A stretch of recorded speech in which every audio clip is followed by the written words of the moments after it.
What is happening, guys? Welcome back to another video here at Wicked Garage. In front of me we have the continuation of the F550 bumper build. This is for my service truck, and we pretty much have to add some fog light bump outs and a few other things, finish up the welding, add the clevises, and then get this thing primed and painted. But other than that, there's a lot going on in the shop. You can see we have the bumper over here, which you should see that video before this, as well as we're finishing up the body work on the flatbed. And we also have a big boy in here getting a whole front end rebuild. So with that being said, we're going to focus on this and let's get into it. Make sure you hit that subscribe button if you haven't already, and like the video if you like what I'm doing. All right, guys, you can see we're moving along. Got that side cut up and then just measured out what I have to cut out. So the big square I have to eliminate, and then we're actually going to put 3 flush mount lights in there, and then we'll have the clevises on the sides, and we're doing something a little different on this. I was originally going to do fog lights on the side, but I'm going to do penny lights, 7 penny lights on each side. So I think it's gonna look really cool. I guess we'll see once it's done.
Guys, here is the finished product. As you see, she looks mad good with that.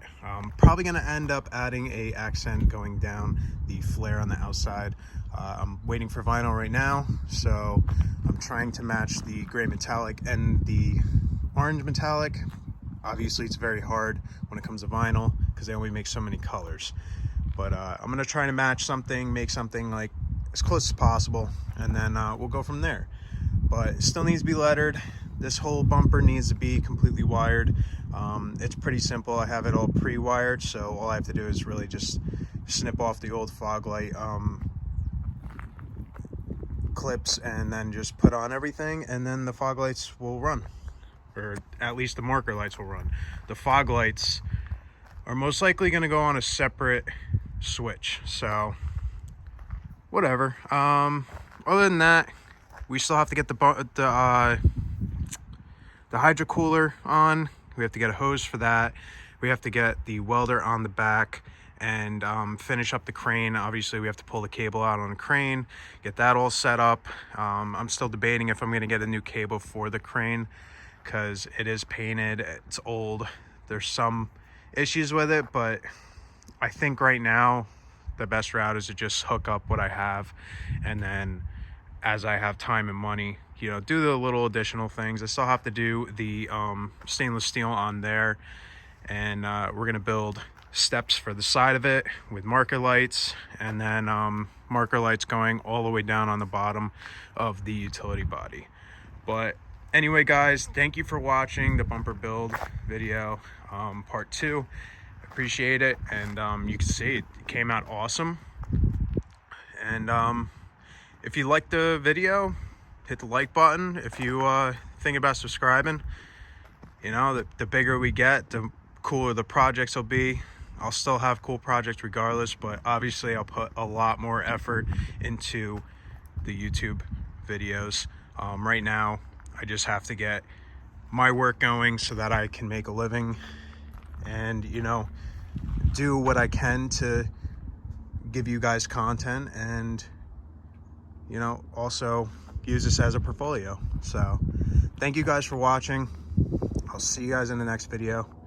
Peace out.